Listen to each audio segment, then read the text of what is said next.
Halo, Assalamualaikum warahmatullahi wabarakatuh. Bertemu lagi dengan saya Ulia Fitrizah SMSI pada mata kuliah pengantar ekonomi di Fakultas Ekonomi dan Bisnis pada program studi S1 Manajemen.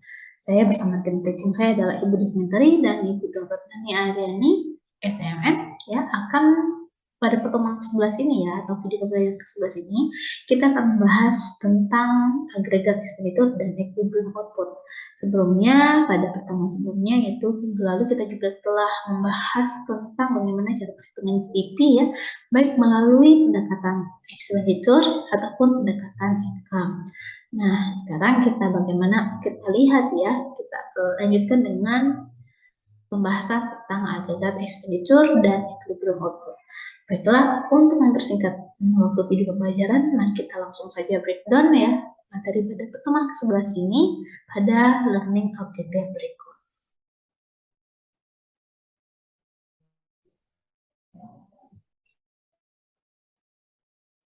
Baiklah, pada learning objective untuk pertemuan ke-11 tentang agregat expenditure and equilibrium output, di sini kita akan membahas bagaimana agregat output dan agregat income sendiri ya secara keseluruhan bersamaan, lalu bagaimana equilibrium agregat output dan income tersebut dan the multiplier effect ya.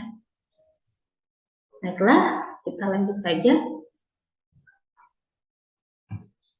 pada bagian yang pertama, yaitu agregat output dan agregat income atau yang biasa kita simpulkan sebagai Y ya.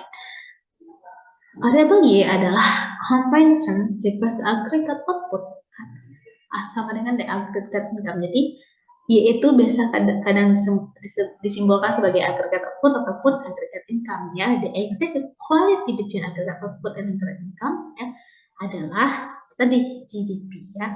Agregat output sama dengan agregat quantity supply atau dengan real GDP atau GDP yang dalam tidak bentuk nominal. Sedangkan income sendiri ya, income, consumption, saving itu disimbolkan sebagai Y, C, dan S. Analisis in a simple word, no government atau G, the government expenditure and a closed economy ya. Ini adalah bukan tidak ada government expenditure dan ini adalah closed economy karena hanya fokus pada negara saja ya. Kita akan mengabaikan yang variabel government expenditure sama ekspor impornya. Di sini ada seperti yang tahu ekonomi itu adalah terdiri dari household, government sama firm ya. Household saving ya, sama dengan income ya, minus consumption ya. Pada dasarnya kita punya pendapatan pasti sebagian disisihkan untuk tabungan atau saving ataupun investasi. Sehingga kita bisa rumuskan bahwasanya saving itu adalah ketika pendapatan kita dikurangi dengan konsumsi kita, sisanya bisa kita jadikan saving. The triple equal signs, it's mean the identity or something that's always true. So saving with the final S, the current stock of accumulated saving. Okay. Lalu yang kedua, explaining spending behavior. How the macroeconomics ya, the style macroeconomics ataupun microeconomics adalah suatu studi yang mempelajari bagaimana behavior dari sisi firm, household, dan government ya. To understand the macroeconomy, we must understand the behavior of household. Kenapa kita mempelajari makroekonomi? Kita memahami bagaimana perilaku dari rumah tangga dan firm ya. Household consumption and saving ya, itu salah satu sebuah behavior atau perilaku. The some determinant factors of the aggregate consumption ya, adalah faktor-faktor yang menentukan dari agregat ya, secara keseluruhan konsumsi dari sisi household tersebut. Apa aja? Ada household income, household wealth, interest rate, dan household expectation about the future ya. Income ya, pendapatan mereka, sudah antara mereka, suku bunga, dan ekspektasi mereka terhadap barang dan jasa itu di masa ke depan itu menentukan ya konsumsi ataupun saving mereka. So determine the spending and saving behavior of household, both individual and aggregate. So lower interest rate ya, ketika interest rate itu rendah akan menstimulasi spending mereka. Mereka akan bisa membeli barang dengan banyak kan suku bunganya rendah, mereka ngutang pun bayarnya rendah. So uncertainty about the future, ya, mereka tidak tahu nih ke depan bagaimana. Juga akan menentukan ya dalam pola konsumsi mereka.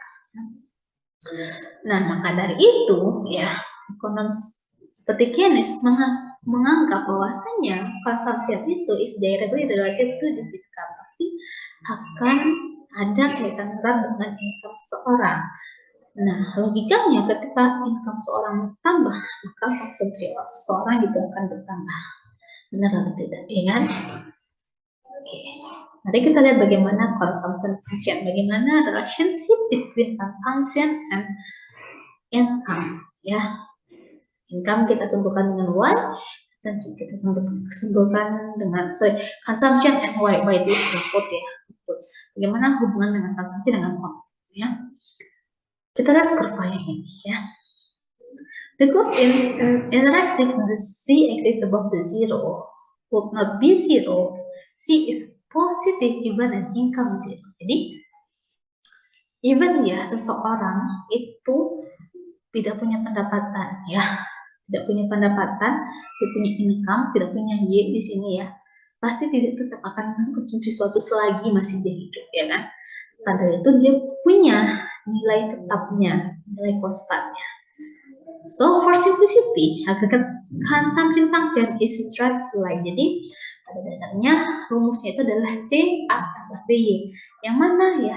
Yang konstan itu adalah A ini. Jadi yang mempengaruhi konsumsi nanti adalah ya dari B ini ya, atau perubahan dari income kita ini. Jadi anggaplah kita tidak punya pendapatan si B ini, kita akan tetap mengkonsumsi sebanyak A ya selagi kita masih hidup. Oke. Beda halnya kalau seorang itu atau individu tersebut sudah tidak ada di dunia. Oke. Nah, jadi bisa kita formalkan bahwasanya rumus dari consumption itu adalah A ditambah BY.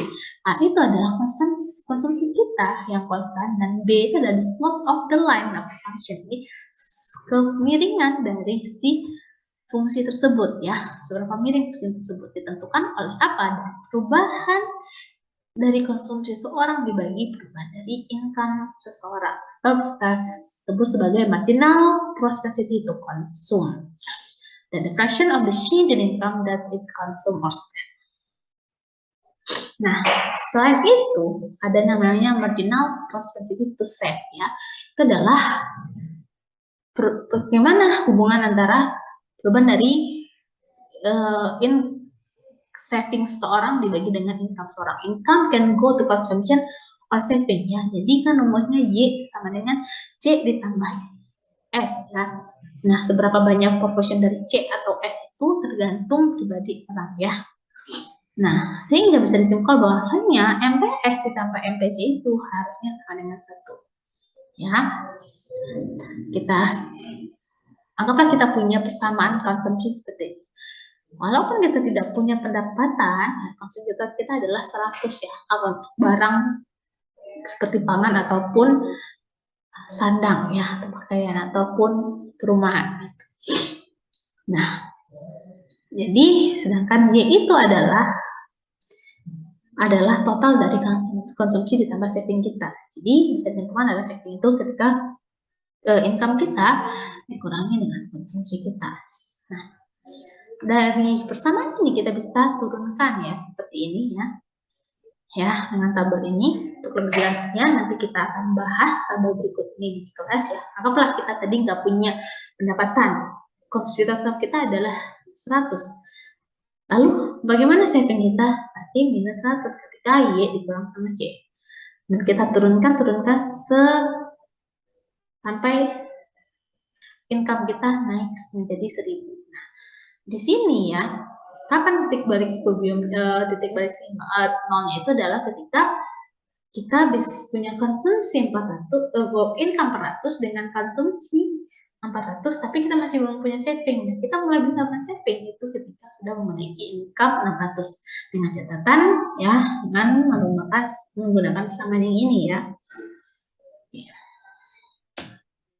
Nah, lalu plan investment atau capital stock adalah for a single firm that the current market value of the firm's plan of the firm plant equipment, inventories, and intangible assets. Ya, the spending by firms, investment, ya, creation of case stock sama dengan itu adalah the creative value of the future. Jadi, investment itu adalah modal yang disimpan untuk mendapatkan nilai value yang lebih besar di masa depan.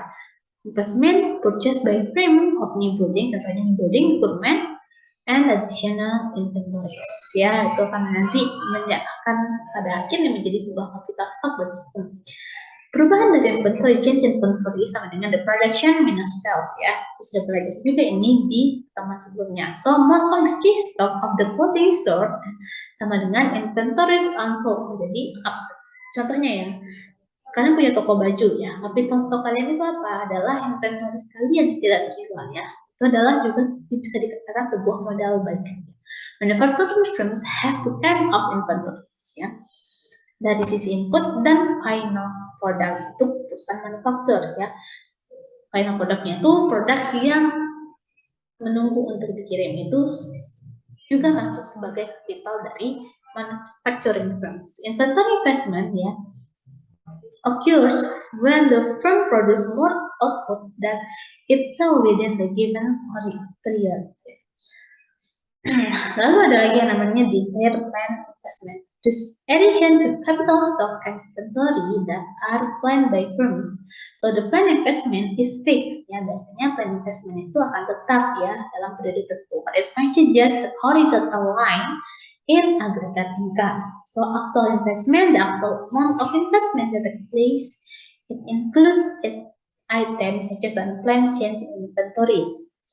Nah, yang mana the desire of plan investment tersebut ya, kita bisa gambarkan di sini adalah kita mengasumsikan bahwasanya dalam periode tertentu ya sebuah firm ya itu mempunyai investment yang tetap ya, tidak berubah ya walaupun pendapatan mereka berubah. Nah, yang keempat adalah plan aggregate expenditure. Plan aggregate expenditure adalah consumption ditambah plan investment ya, atau Y ya. Sebenarnya aggregate expenditure itu bisa kita samakan dengan Y selanjutnya ya. Jadi aggregate expenditure itu adalah ketika C ditambah Y. Atau dengan asumsi ya di sini ya, dengan asumsi adalah ini cost ekonomi ya. Tidak mendapatkan government expenditure ataupun export import. So the plan aggregate expenditure adalah the total amount of economic plans to spend and given period. Nah, tadi saya sudah singgung ya bahwasanya plan aggregate expenditure itu adalah sama dengan agregat output atau Y ya. Nah, yaitu tadi apa? Konsumsi ditambah investasi atau pendapatan kita. Jadi plan investment adalah si aktual investment tersebut ya. Y harus lebih besar dari C tambah Y ya. Ini adalah bisa dikatakan apabila Y lebih besar daripada yang income kita lebih besar daripada si plan investment long-term di sini. So unplanned increase in inventory, this unplanned inventory investment. So unplanned inventory change, jadi bisa dikatakan tidak ada plan inventory change. So apabila kebalikannya ya, C tambah I ini lebih besar daripada Y ya, inventory investment is smaller than planned. So unplanned inventories fall. Nah, lalu kapan kita bisa mencari titik equilibriumnya dari hubungan dari si plan investment sama aggregate expenditure ya. Nah, kita asumsikan di sini kita mempunyai output dan consumption sebanyak ini ya. Dengan investment plan investment tetap ada sebesar 25, lalu gimana kita menghitung the aggregate expenditure? Kita tinggal multiplikan dari aggregate consumption ditambah dengan investment. Ya, data sebanyak ini ya. Lalu apabila unplanned inventory change ya, ini rumusnya adalah Y dikurang dari C tambah I.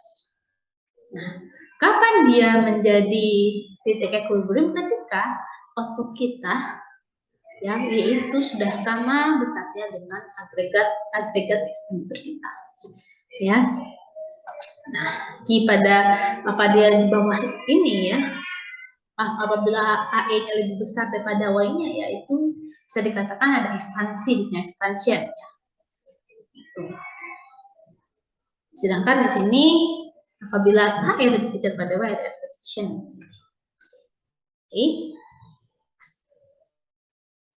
Oke, jadi unplanned inventory rise in inventory output akan false, atau unplanned fall inventory output rise akan berkembang baik. So the equilibrium level is when the aggregate expenditure equal to Y. So the saving or investment approach to equilibrium will be the equilibrium if the planned investment equal to saving. So jadi kita balik lagi ya, di mana tadi income itu adalah total dari konsumsi ditambah saving, atau konsumsi ditambah investment ya. Nah, jadi bisa dikatakan saving itu sama dengan investment.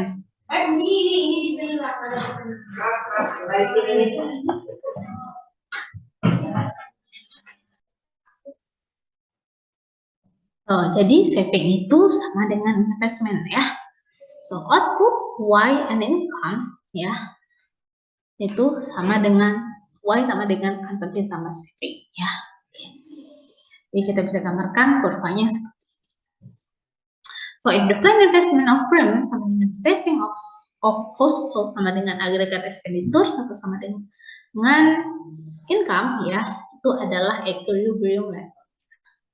The leach out of the spending stream, or S, is matched by an equal injection of planned investment spending into the spending stream. So it called leakage injection approach to equilibrium.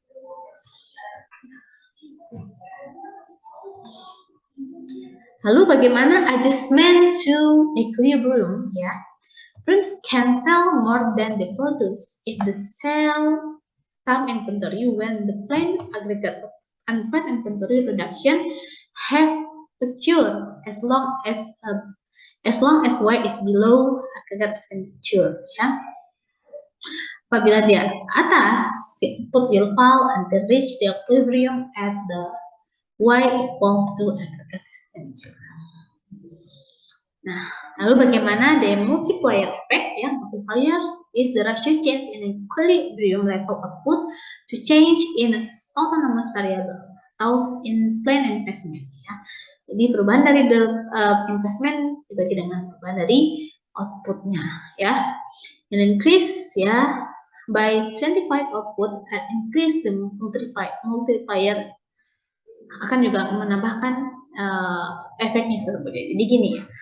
Jadi persamaan kita ada di level yang ini. Apabila ada penambahan investasi, maka akan menggeser ke garis atau equilibrium yang baru. Jadi bisa disimpulkan bahwasanya aggregate tersebut sama dengan perjumlahan dari konsumsi ditambah investment ya.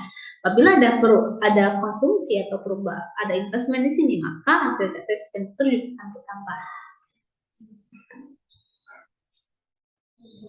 Jadi the multiplier equation ya, ketika tadi ada marginal positive save ya, dimana perubahan dari delta S dibagi delta Y, jadi S itu sama dengan investment ya, maka MPS itu bisa dikatakan delta I per delta Y. So delta Y is sama dengan delta Y dikali 1 MPS, atau 1 MPS adalah the multiplier effects-nya. Because the MPS ditambah MPC sama dengan 1, maka MPS sama dengan 1 ditambah MPC. So the size of multiplier in the real world multiplier is based on the very simplified picture of the economy. So planned investment autonomous ya, apabila planned investment itu adalah autonomous, mengabaikan ya ignore the role of government ya, kita anggap ini adalah proses ekonomi, financial market and the rest of the world juga tidak ikut ya. So it will be mistake that the Y can be increased by $100 simply by increasing investment spending by $25. Okay. So the multiplier in action is recovering from the Great Depression. Yeah. Depression is a vicious circle economy on way for planned aggregate expenditure to increase. So increasing aggregate output via the multiplier effect ya, itu pernah terjadi ya pada tahun 1940 hingga 1943 ya. after the Great Depression occurs. Oke, baiklah, sekian dulu video pembelajaran singkat dari saya untuk mata kuliah komentar ekonomi ya. Untuk kesimpulan pada pertemuan ke-11 ini bahwasanya agregat consumption itu adalah kita asumsikan bahwasanya sama dengan agregat income. So the marginal propensity to consume is the fraction of change in income that is consumed or spent. Sedangkan the marginal propensity to save, MPS, is the fraction of change in income that is saved. Ya, dimana MPS itu besarnya, MPS ditambah MPC itu harusnya besarnya sama dengan 1. Baiklah, berikut ada post test ya sebelum kita mengakhiri video pembelajaran kali ini. Coba jelaskan hubungan dari antara consumption, investment, dan income itu dalam suatu grafik ya. Oke, nanti kita akan bahas selanjutnya pada kelas. Baiklah, sekian dulu video singkat pembelajaran dari saya. Berikut referensi yang bisa Anda gunakan. Dan terima kasih, kami dari tim teaching mata kuliah komentar ekonomi mengucapkan terima kasih. Assalamualaikum warahmatullahi wabarakatuh dan salam. Bye-bye.